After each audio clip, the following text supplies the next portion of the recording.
Perkenalkan, nama saya Arya Aryadi Mutiara Pratama, umur 19 tahun, asal dari Ciamis. Nama saya Andriansa, umur saya sekarang 22 tahun, asal saya dari Dago, Bandung. Nama saya Rizky Ananda Prasetyo, umurnya 19 tahun, asal dari Serang, Banten. Perkenalkan, nama saya Saraswati Triputu Asmita, umur saya 18 tahun, saya berasal dari Garut. Nama saya Muhammad Raihan Surya Sadana, umur 19 tahun, asal Bandung. Nama saya Fernanda Bagaskara, asal Bandung, umur 22 tahun.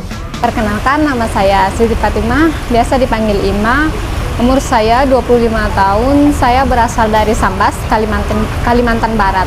Nama Rudi Ahmad Sobirin, umur 20 tahun, asal dari Pangalengan. Perkenalkan, nama saya Ersamira Rizkula, usia saya 19 tahun, asal dari Sidoarjo, Jawa Timur. Perkenalkan, nama saya Isfernanda Srianuddin. Saya asalnya dari Pemalang, umur saya 22 tahun. Perkenalkan, nama saya Sinta Mailani, umur saya 22 tahun, berasal dari Kota Bandung. Nama saya Nova Faizal Marwan, dari Banjaran, sekarang umurnya 19 tahun. Perkenalkan, nama saya Arini Nurul Unsa, umur 19 tahun, asal dari Majalengka. Perkenalkan, nama saya Muhammad Budi Oktavianto, umur sekarang 22 tahun, asal dari Sidoarjo. Dari pertama masuk sini mungkin sekitar 3 bulan yang lalu. Pertama masuk sini mungkin masih belum paham tentang bahasa Jepang, tentang kebudayaan gitu. Tapi agak kesini tuh jadi agak lebih paham lah gitu. Di Hinode lumayan ini seru, menyenangkan, ketemu banyak teman gitu, teman baru dari Indonesia gini, beda gitu. Kan datang ke sini tanggal 11 bulan November ya, sampai detik sekarang mungkin kurang lebih 3 bulan ya Sensei. Dan untuk pengalamannya sendiri tentang bahasa Jepang untuk pribadi saya sendiri, awal-awalnya kalau ngomong langsung dipraktekin sama Sensei atau Buco Sacho yang lain itu deg-degan banget karena tutunan grammarnya masih belum pintar, belepotan. Tapi dari hari ke hari sering belajar, terus alhamdulillah yang paling lebih pintarnya itu ya berupa tulisan. Kalau bicara masih belepotan banget. Dan dari situ pun sering banyak yang bilang dari Sensei bilang sering ngomong bahasa Jepang sama teman, terus bunponya jangan lupa dipakai biar teratur, artinya ada gitu. Dan untuk pengalaman di asrama sendiri sama teman-teman ya excited banget, menarik. Jadi nggak pernah saya alami sebelumnya di tempat tinggal saya sebelumnya. Misalnya kayak tidur bareng sama teman-teman asrama, terus belajar bareng, masak bareng, itu baru saya rasain di asrama ini. Belajar bahasa Jepang di Hinode sekarang 2 bulan lah, kurang lebih 2 bulan. Kesan selama belajar di sini, saya bahagia bisa mendapat teman-teman yang baru, yang asik, dan juga dari awal memang saya sama sekali nggak bisa bahasa Jepang. Berkat para sensei di sini, alhamdulillah saya saat ini lumayan bisa untuk belajar, untuk bisa berbahasa Jepang. Di Hinode juga banyak dapat teman baru. Yang tadinya di rumah itu biasanya malas-malesan, bangunnya suka kesiangan. Kalau di Hinode sekarang ya karena banyak tugas mungkin, jadi ya sekarang setiap hari belajar.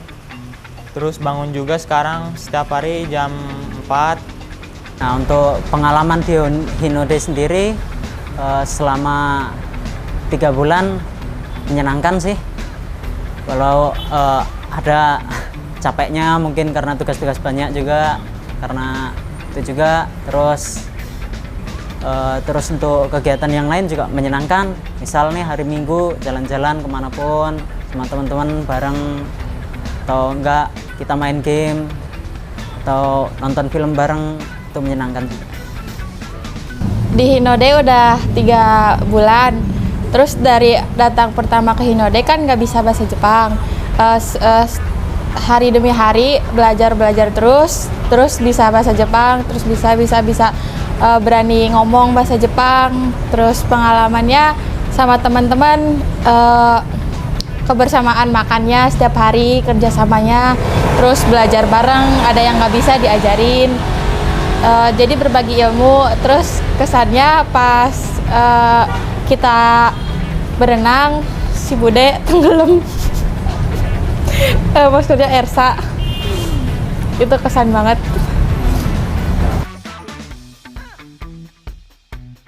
Kalau untuk momen yang paling dikangenin sih mungkin bakal kumpul barengnya itu ya. Kumpul bareng, terus ngobrol bareng.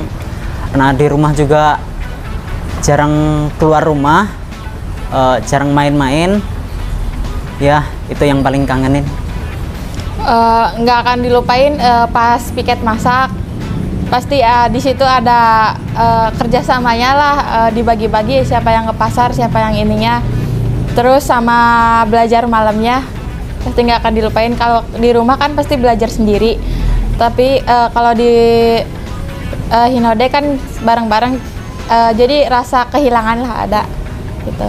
Yang paling kalau formal ya belajar ya, biasanya belajar sendiri, kayak dulu belajar di kamar sendiri. Tapi sekarang beda, belajar bisa bareng sama teman-teman seharian full, bahkan sampai malam. Terus kalau misalnya permainan, nah itu kita dulu permainan pakai bahasa Indonesia, terus latihan pakai bahasa Jepang. Jadi itu apa ya, menarik banget sih, kayak misalnya bermain, belajar.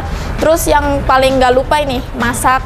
Jadi dulu nggak bisa masak, sekarang sama teman-teman ada yang pintar masak, jadi bisa pintar masak. Itu sih yang nggak akan saya lupakan nanti. Pengalaman paling seru mungkin pada saat main ke taman alun-alun, pas main bola bareng anak-anak kan kita itu ikut main gitu. Itu menurut saya yang paling mungkin nanti paling saat apa sih? Dikangenin. Bebas. Ada sih, ada beberapa. Yang satu ada yang cinlok tapi cintanya segitiga. Terus ada yang kayak suka tapi orangnya nggak suka gitu.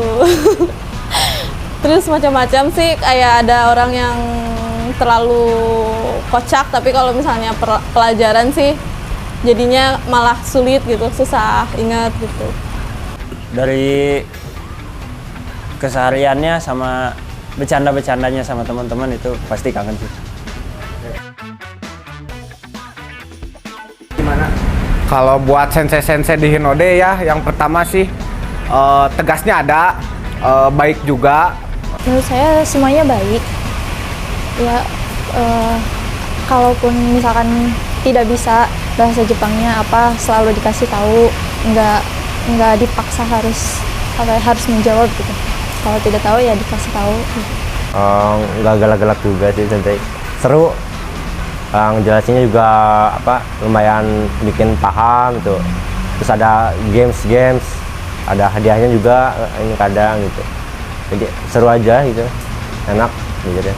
Untuk metode pembelajarannya beliau itu cukup ramah, nggak terlalu tegang, tapi dibawa serius, dimana ada waktunya bercanda sama serius. Misalnya kayak Nihongo Hanasemasu, jadi ngomong bahasa Jepang, kalau salah langsung dibenerin. Jadi kita tahu salahnya kita apa. Terus dari misalnya jam bebas misalnya kita belajar, atau pada saat liburan tahun baru yang kemarin, Sensei, Sacho, Bucho kalau misalnya ada waktu luang, beliau selalu ngajak kita keluar juga. Jadi kita nggak ngerasa ada keterbatasan ekstra. Jadi kita juga bisa santai dengan beliau-beliau juga, bisa saling sharing.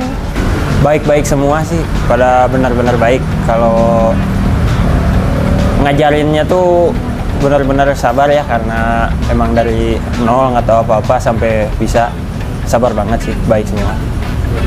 Kalau buat sensei-senseinya, makasih banyak udah ngajarin sampai sekarang bisa. Pengalaman yang gak dilupainnya pasti tentang cara mengajarkannya, terus ada gimmick-gimmicknya gitu. Pasti ingat selalu semua sensei, Opisaco, Gelang Buco semuanya baik semua. Untuk sensei Opisaco udah baik banget, tegasnya dapat. Terus semisal salah ya dibenerin, bisa dibenerin. Udah baik lah. Terus cara mengajarnya sensei juga sangat efektif buat saya yang sebelumnya belum tahu apa-apa tentang bahasa Jepang, benar-benar masuk. Kalau untuk segi fasilitasnya sendiri sih udah cukup ya. Mungkin dari kelas juga udah ada AC-nya, terus dari kamar juga nyaman, tidur bareng, terus untuk dari kamar mandi juga bersih, worth it lah untuk isi. Fasilitas Hinode menurut saya baik, bagus mungkin ya.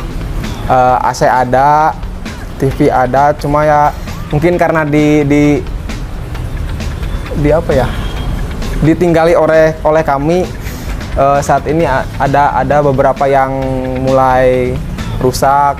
Contohnya dinding ada yang mulai retak, terus keran nggak bisa diputerin, itu aja. Menurut aku sih sangat cukup banget. Soalnya udah ada fasilitas buat naro sayuran gitu. Terus kita juga nggak kepanasan. Terus kalau kita mau pengen nonton, tinggal nonton gitu. Fasilitasnya udah cukup banget. Untuk fasilitas, untuk dilihat dari biaya masuk Hinode, biaya pendidikan ya udah lumayan cukup lah, cukup banget malah, apalagi di Bandung gitu. Kalau pendapat saya sih buat Hinode dibanding LPK lain sih lebih enjoy aja belajar bahasa Jepangnya kalau di Hinode, itu aja. Kalau menurut Sinta, LPK Hinode sih lebih murah sih. Soalnya kalau di LPK lain murah tapi nggak fasilitas kayaknya kurang. Terus nggak menjamin semuanya gitu. Belajarnya juga cuma paling pas belajarnya aja. Kalau udah lepas dari pembelajaran, itu dilepas. Mungkin kalau pas lihat itu perbandingannya, di Hinode itu tanggapannya lebih cepat, terus kayak nunjukin apa ya, kayak dinanggapin tuh cepat, terus kayak ngasih tahu ini nih kalau habis kayak gini tuh benar-benar dijelasin gitu, jadi kita tuh ngerti oh gitu. Jadi walaupun misalkan nggak tahu, jadi tuh kepercayaannya tuh jadi ada gitu. Menurut saya udah lebih baik Hinode lah dari segi biaya, terus fasilitas, terus yang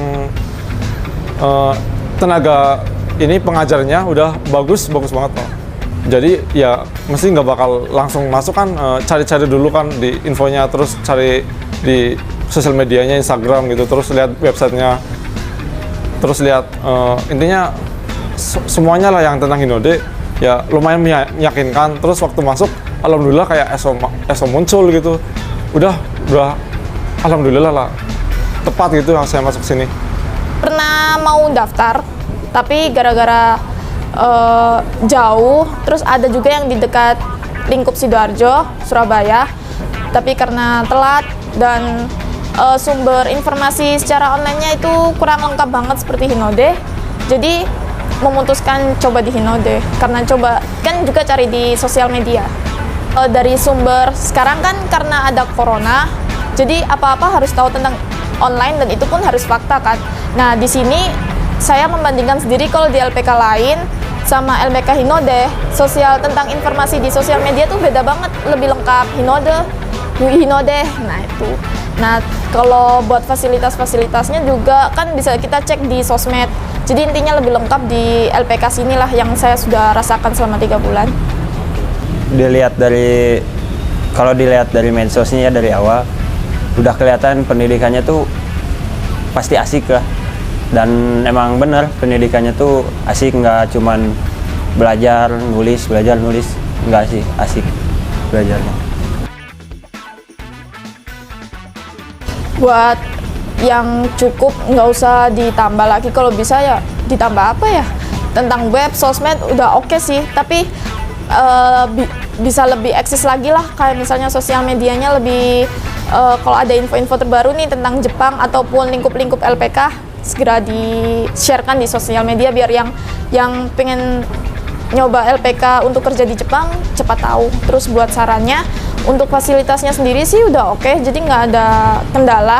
Meskipun ada kendala itu kan wajar, misalnya ada kerusakan itu langsung diperbaiki, tapi untuk globalnya semua udah worth it, maksudnya bisa digunakan oleh anak-anak asrama. Buat fasilitas sih nggak ada, kayaknya udah cukup banget. Mungkin buat medsos lebih diluasin lagi biar yang minat ke Jepang itu tahu gitu, ini di Hinode cuma 3 bulan, terus fasilitas juga cukup baik banget pokoknya gitu, jadi pada tahu orang-orang.